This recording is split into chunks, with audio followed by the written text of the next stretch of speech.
Hey, what's up, everybody? How are you doing today? I hope you're having an amazing day. And today, I want to tell you about common mistakes that I see people make all the time in their marketing campaign. I had a discovery call yesterday with a potential new client, and she was telling me about all of these horror stories that other people that helped her with her ads were doing. I was like, oh my God, I need to address this right now in our podcast, because you cannot be making these mistakes when it comes to your marketing campaigns. You cannot afford to make mistakes like this that will make you lose money, that will make you put a lot of money in your ads and get nothing in return. Remember, the point of doing Facebook ads is to get a return on investment. And if you're not getting that, then there's a few mistakes that you might be doing and that you need to fix in your marketing.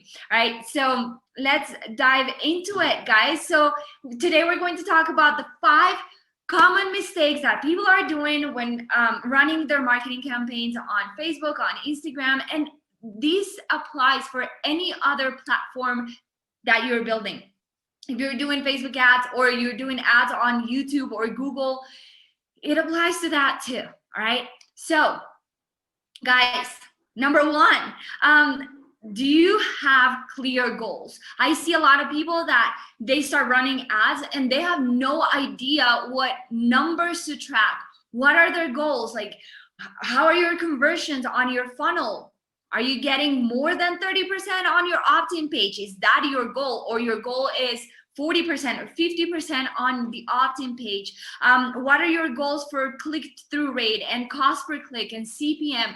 Make sure that you know what your goals are, because I see a lot of people that just run ads and they don't know if they're doing bad or they're doing good.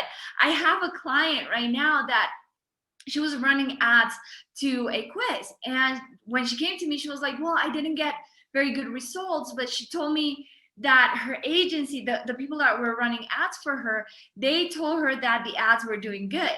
And I go into her ad account and I'm like, okay, what does good mean for you? She was like, I don't know. They just told me that. They just told me that the ads were doing good, but I don't actually know. I'm like, well, let's look into your ad account. And the CTR, the click-through rate, the cost per click, everything was so low, so far from the actual of actually being good. And just because she didn't know that what her goals were and what good meant, then she just trusted somebody that told her, yeah, this is working good, but it actually wasn't. So if you set your goals from the beginning, before you run any marketing campaign, you set your goals for every single piece of the puzzle, then you will know if things are going good or are going bad. All right, so that's rule number 1. The mistake that a lot of people are making are they're lacking a clear goal. They don't know what numbers to strive for. All right, now the second thing is, where are you driving traffic to? Now, if you've hired an agency, a Facebook ad agency, that most of the times, and I have a Facebook ads agency, so not everybody's like that, but I've seen this happen a lot. So be very careful when you hire someone. There's an ad agency, and then yeah, they're driving traffic to a funnel, but is that a good funnel? Is it a high quality landing page? Is the copy cohesive with what you're driving traffic from? So what I'm talking about is, you have an ad with amazing copy, amazing graphics, and you're sending it to a landing page that is the copy good? Is the copy telling the same story as the ad? Is the copy given the same results that you're promising in the ad? Is it a high quality landing page? Now, this is something that happens a lot, and I'm a funnel builder, and that's how I started in the online world. So when I start running ads, before I even turn on an ad, I test the entire funnel. Even if I didn't make the funnel, I test the entire funnel. I check that all the links in the emails are working, that all the links in the funnels are going to the right place, that the pixel is correctly set up. Now, I've seen that a lot, that I get a Facebook ad account and I look at the funnels. I'm like, okay, the funnel, the ads are doing kind of good, but then I go and check the funnel and there's so many things broken in the funnel. And I'm like, well, that's why it's not working. That's why it's not converting. So make sure that wherever you're driving traffic to, it's high quality and that it matches the messaging with the Facebook ad. Crucial. If you're driving traffic to something that is broken, let me tell you, your ads are not going to fix it. Even if you put millions of dollars in your Facebook ads, your ads are not going to fix a landing page or a sales funnel or a webinar that is not working. All right. So make sure that you are driving traffic to high quality landing pages. Now, another mistake that I see a lot of people doing is that they set up an ad account or an ad campaign and they just leave it there. And they say, well, Facebook is optimizing, and they let Facebook optimize for months and they don't monitor the ads. I've seen this so much. They just set the ads and just leave them so that Facebook does its magic. Grave mistake. You cannot do this. You set an ad and you have to constantly monitor what's going on with your ads. You need to understand if an ad is doing good or not. And okay, so there's another mistake attached to these mistakes. There's the two opposites. There's the people that just set an ad and forget about it for months and months because they think that Facebook is optimizing. And then there's the other type of people that set up an ad and don't even have 200 impressions and they're like, nope, this ad is not working, let's turn it off. So there's a medium right there.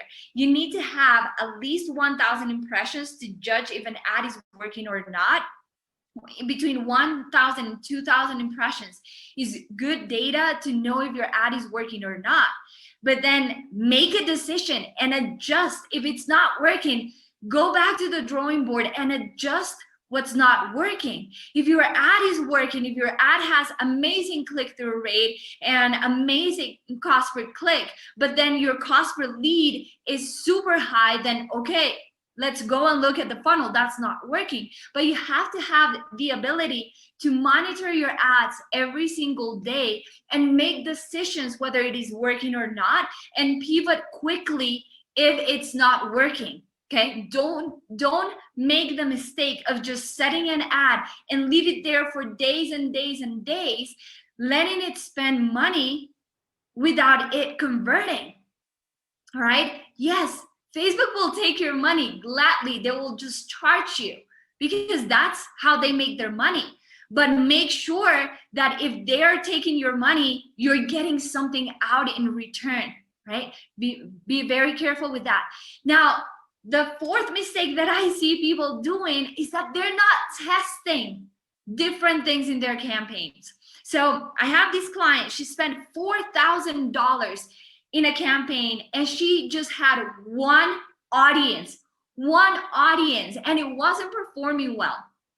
And so that's the thing, you need to test not only ad creators, not only copy, you need to test different audiences.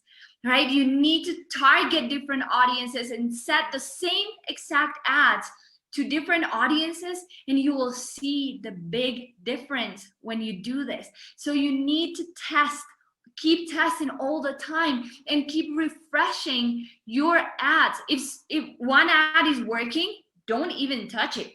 leave it there. But still, you need to keep testing different graphics, different copy, different points of view. Maybe one copy started with their pain points, and then the other copy started with their greatest desires. Try videos, try carousels, try images, try a lot of things, and see which one performs the best, which one gives you the best results, right? So I see a lot of people that just set up one ad with one copy, one creative, and one audience, and they think that that's enough. That is not enough. You need to test different things, right? And then the fifth mistake, and that's actually the number one mistake, that if you don't make this mistake, the other mistakes might not be as bad, but this one is crucial. I see a lot of people that run ads without actually knowing who their ideal client is, and they just blast the ads to a lot of people, thinking, the bigger my audience is, the better.